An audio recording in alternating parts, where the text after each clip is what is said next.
You are sick. Really sick. Your stomach is on fire. Your body is burning with fever. You cannot stand up. You cannot eat. Every breath hurts. And you need help. Now, where do you go? Today the answer is simple. You go to a hospital. You walk through clean doors.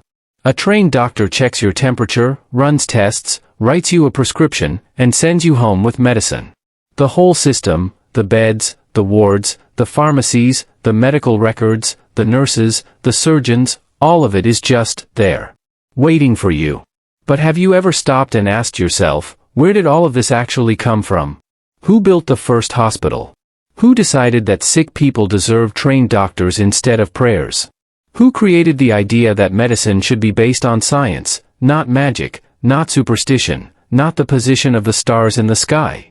The answer will shock you. Because it was not Europe. It was not the Greeks. It was not the Romans. It was Muslims. And the world forgot. Let us go back. Way back. The year is 500 AD. Europe is in what historians call the Dark Ages. And they call it that for a reason. The Roman Empire has collapsed. Cities that were once great are now rubble. Roads are broken. Libraries are burned. Knowledge that took centuries to build, gone. The population of Rome alone dropped from over 1 million people to less than 50,000. And in this darkness, in this collapse of everything, people got sick. Of course they got sick. There was no clean water. No sewage systems. Streets were covered in waste. Rats everywhere. Diseases spreading through entire villages overnight. And when people got sick, what did Europe do? They prayed. That was it. Sickness in medieval Europe was not seen as a medical problem. It was seen as a punishment from God. If you were sick, it meant you had sinned. It meant God was angry at you. It meant demons had entered your body. So the treatment was not medicine. It was confession. It was prayer. It was a priest reading scripture over your shaking body while you burned with fever. If prayer did not work, they tried something worse. Bloodletting. The idea was simple and completely insane. Your body had 4 humors: blood, phlegm, yellow bile, black bile. If you were sick, one of these humors was out of balance. The solution? Drain the bad one out. So they cut you open. Or they put leeches on your skin. And they drained your blood. A sick person. Already weak. Already losing nutrients. Already fighting infection. And the doctor's solution was to take more from them. King Charles II of England had a stroke. His doctors performed bloodletting. When that did not work, they did it again. And again. Until he died. The treatment killed him faster than the illness would have. Wolfgang Amadeus Mozart, one of the greatest musical geniuses in human history, fell ill at age 35. His doctors bled him repeatedly in his final days. He died shortly after. This was European medicine. And it was not just bloodletting. If you lived in medieval Europe and could not afford a doctor, and most people could not, you went to the local wise woman. The healer. The herbalist. The person who mixed strange plants and whispered strange words over your sick child. Some called her a midwife. Some called her a healer. And when things went wrong, when someone died, they called her a witch. Thousands of women were burned alive in Europe for practicing what they believed was healing. Because sickness was God's punishment, and if you tried to interfere with God's punishment, you were working for the devil. Let that sink in. In medieval Europe, trying to cure sick people was considered a sign that you were evil. Doctors, actual trained physicians, were so rare that most people never saw one in their entire lives. And the ones who did exist only treated the wealthy. If you were poor and sick in medieval Europe, you were on your own. You prayed. You hoped. And you probably died. Now, at the exact same time, on the other side of the world, something completely different was happening. Something extraordinary.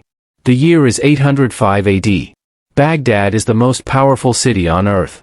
Under Caliph Harun al-Rashid, the same caliph from the stories of 1001 Nights, Baghdad is the center of learning, of trade, of culture, of everything.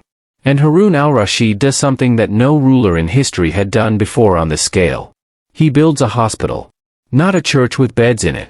Not a monastery where monks pray over the sick. A real hospital. With trained physicians. With separate wards for different diseases. With pharmacies. With medical staff who are paid salaries. with a system. It was called a Bimaristan.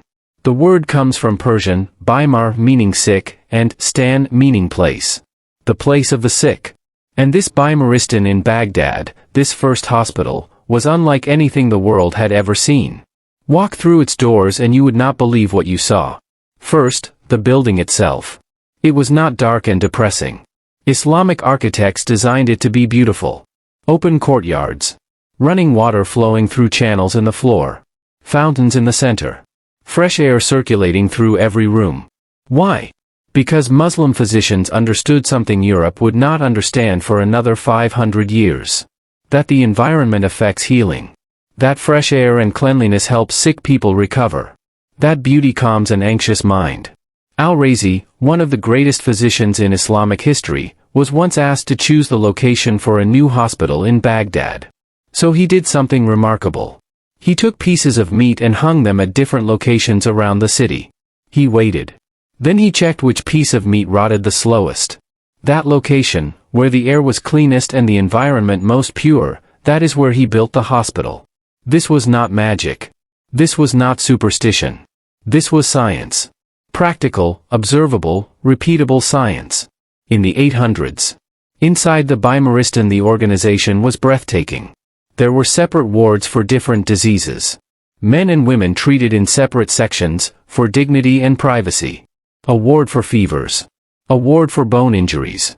A ward for eye diseases. A ward for mental illness. Mental illness. Think about that for a moment. In Europe, if you showed signs of madness, they called you possessed. They performed exorcisms. They chained you to walls. They drilled holes in your skull to let the evil spirits out. This was not a myth. It was called trepanning and it was standard practice. In Islamic hospitals, mentally ill patients were given their own ward. They were treated with compassion. They were given gardens to walk in. They were given music therapy, musicians played soothing instruments to calm anxious patients. They were spoken to by physicians who tried to understand what was happening inside their minds. 800 years before modern psychiatry, Muslim doctors were practicing something that looked remarkably like it. And the care was free. This is perhaps the most stunning fact of all. The Bimaristan treated everyone. Muslim, Christian, Jewish, rich, poor, man, woman, local citizen, traveling stranger. The policy of the Bimaristan al-Kalawan in Cairo, written in 1284, stated clearly, the hospital shall keep all patients, men and women, until they are completely recovered. No payment. No discrimination. No turning people away because they could not afford treatment. In fact, when a patient was discharged, they were given clean clothes to wear home. And pocket money. So they could eat and travel while they recovered. This was not charity in the modern sense. It was a system. Funded by Waqf, Islamic charitable endowments, where wealthy Muslims donated money specifically to fund hospitals in perpetuity. The hospital would continue operating for generations because the funding was legally protected. It was sustainable. It was organized. It was institutional. And the doctors, who were these people? They were not priests. They were not monks reading scripture. They were trained physicians who passed examinations. In 931 AD, Caliph al-Muqtadir heard that one of his subjects had died due to a physician's error. He was furious. He immediately issued a decree, no one may practice medicine in the Islamic Empire without first passing a licensing examination. Medical licensing. In 931 AD, Europe would not require medical licenses for another several centuries. Sinan ibn Thabit, the chief medical officer appointed to carry out this decree, examined over 800 physicians in Baghdad alone. Those who failed, could not practice. Those who passed, were given official certification. And these certified physicians worked in shifts. Day shifts and night shifts. So that someone was always available. 24-hour medical care. In the 9th century. Now meet the men who made all of this possible.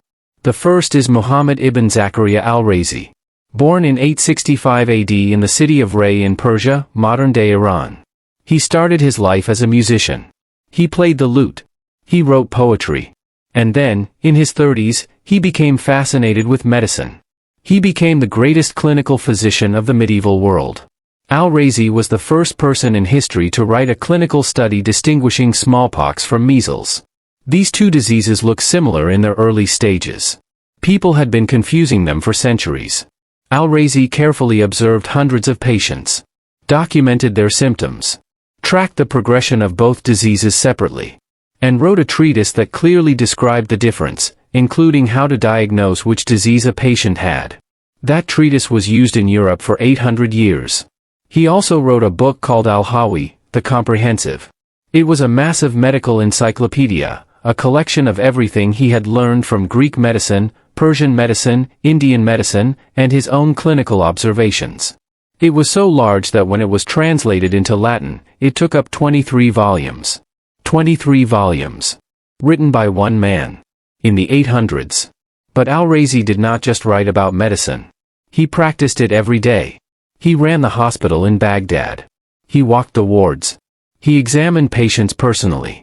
He documented their cases. He tracked what worked and what did not. And he was honest, brutally, remarkably honest, in a way that was extremely rare at the time. He wrote a book called Doubts About Galen, in which he systematically challenged the ideas of the greatest Greek physician in history. He did not accept Galen's conclusions simply because Galen was famous. He tested them. He observed. He questioned. That spirit of questioning, of not accepting authority without evidence, was revolutionary. But even Al-Razi is surpassed in fame by the man who came after him. Ibn Sina. Born in 980 AD near Bokhara in Central Asia, modern-day Uzbekistan. He was reading the Quran by age 10. By age 16 he had mastered medicine. By age 18 years old, he had successfully treated the Sultan of Bokhara from an illness that other physicians had given up on. As a reward, the Sultan gave him access to the royal library. A library filled with books that almost no one else in the world could access. Ibn Sina devoured them all. By the time he was done, he had written approximately 450 books, covering medicine, philosophy, mathematics, astronomy, music, and poetry. But his masterpiece, the book that would change the world, was called Al-Canon fi al-Tib, the Canon of Medicine. 5 volumes. Covering every aspect of human health and disease that was known at the time. How diseases spread. How to diagnose them. How to treat them. Hundreds of drugs and their effects. Surgical techniques. The relationship between mind and body. The importance of diet and exercise. It was translated into Latin in the 12th century. And then it became the textbook of European medical schools. Not for a year. Not for a decade. For 600 years. The universities of Leuven in Belgium and Montpellier in France were still teaching Ibn Sina's Canon of Medicine in the 1600s. 600 years after a Muslim man wrote it, European doctors were still learning from it. Let that number sit with you for a moment. 600 years. And while these men were writing and teaching and healing, the hospitals of the Islamic world were spreading. From Baghdad the model spread to Cairo, Damascus, Cordoba in Spain, Morocco, Tunisia, Persia. Every major city in the Islamic world began building its own Bimaristan. By the end of the 1400s, the city of Cordoba in Muslim Spain alone reportedly had between 40 and 50 hospitals. 40 to 50 hospitals. In one city. At the same time in England, a country of millions of people, there were barely a handful of places that could even loosely be called medical institutions. And most of those were monastery hostels where monks prayed over the sick.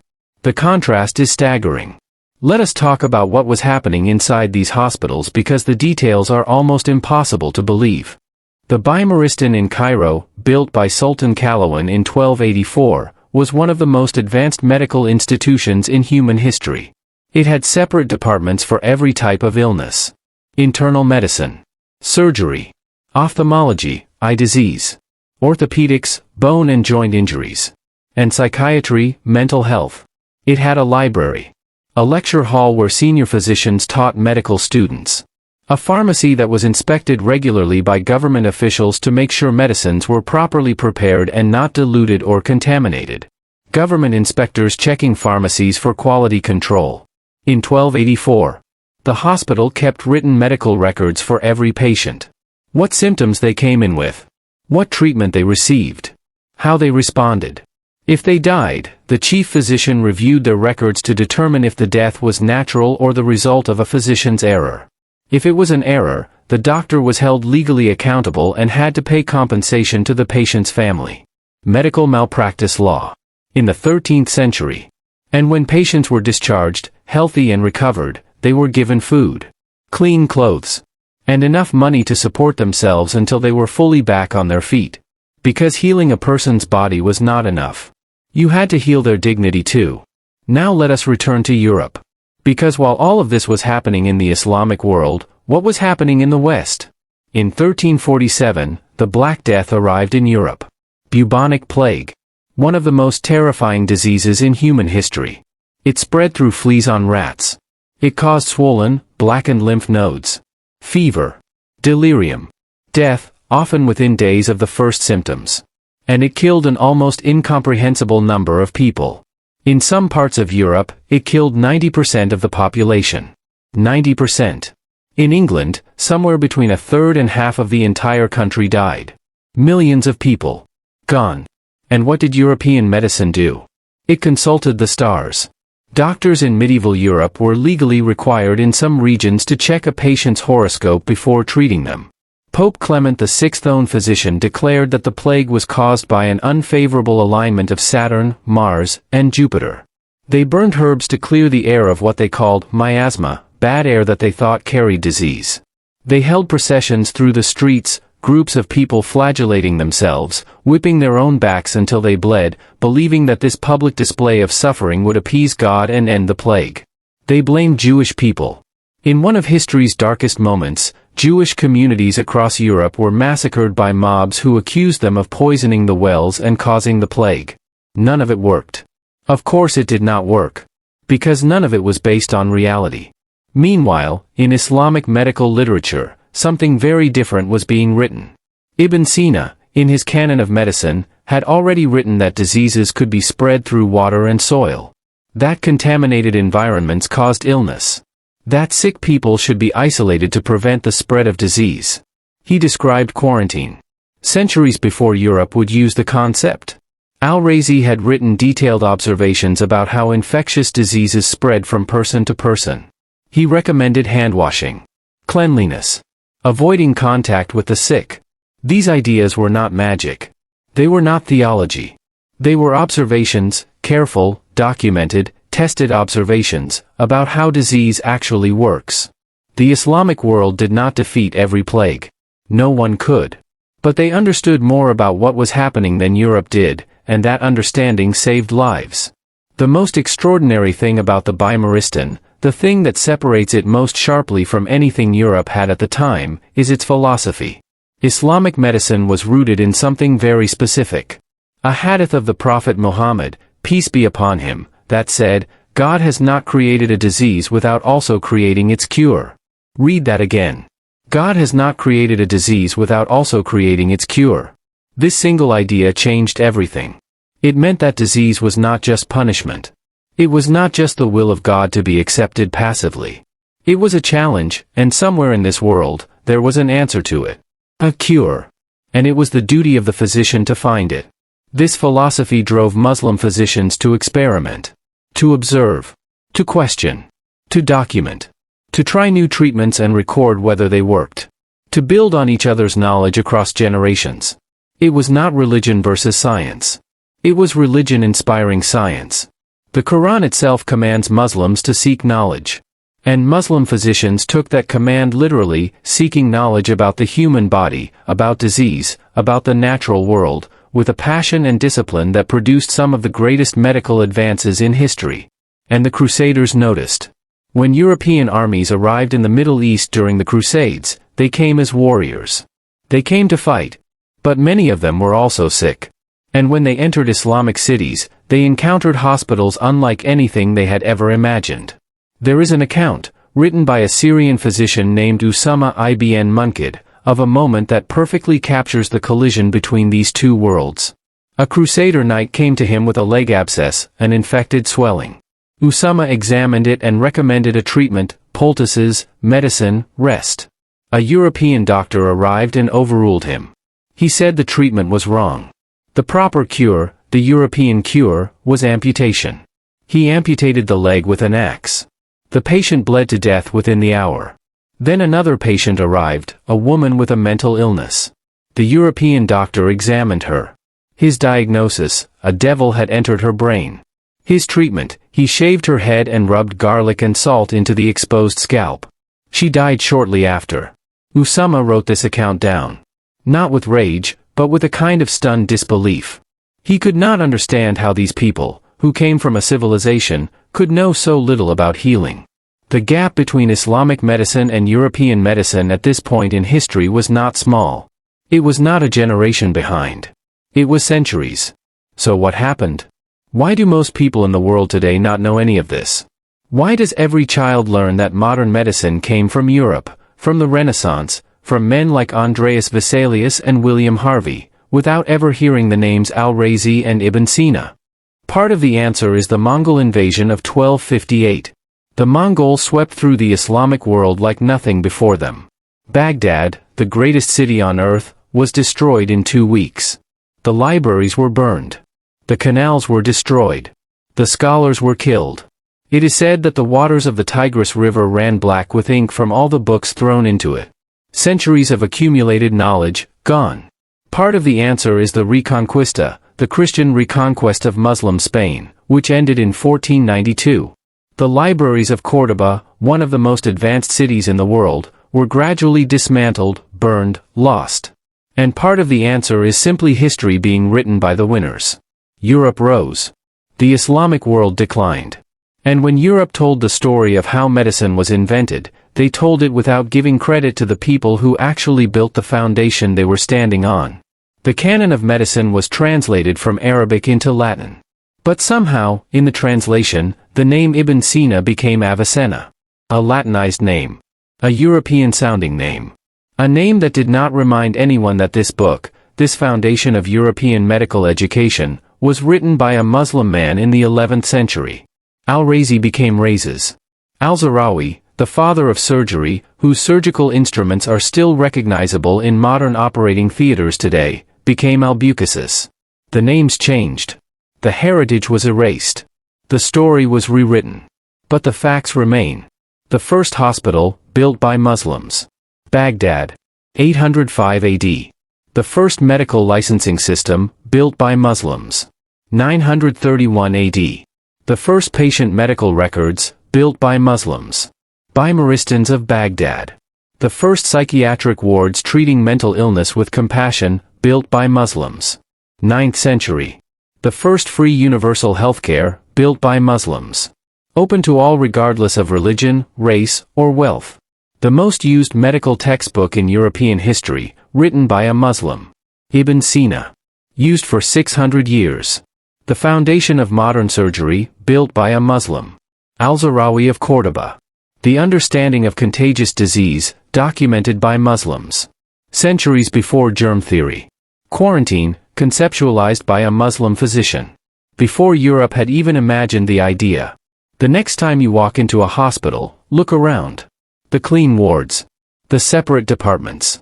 The trained doctors with their licenses and examinations. The pharmacies with their inspected medicines. The medical records with your name and your history. The nurses on their shifts. The care, the actual care, for your dignity as a human being. All of it traces back. Through history. Through the Crusades. Through the translation movement where Arabic texts became Latin textbooks. Through centuries of medical development built on a foundation that someone laid before Europe even understood what a foundation was. It traces back to a caliph in Baghdad who decided that sick people deserved a real place to heal. It traces back to a physician who hung pieces of meat around a city to find the cleanest air, because sick people deserved the best environment.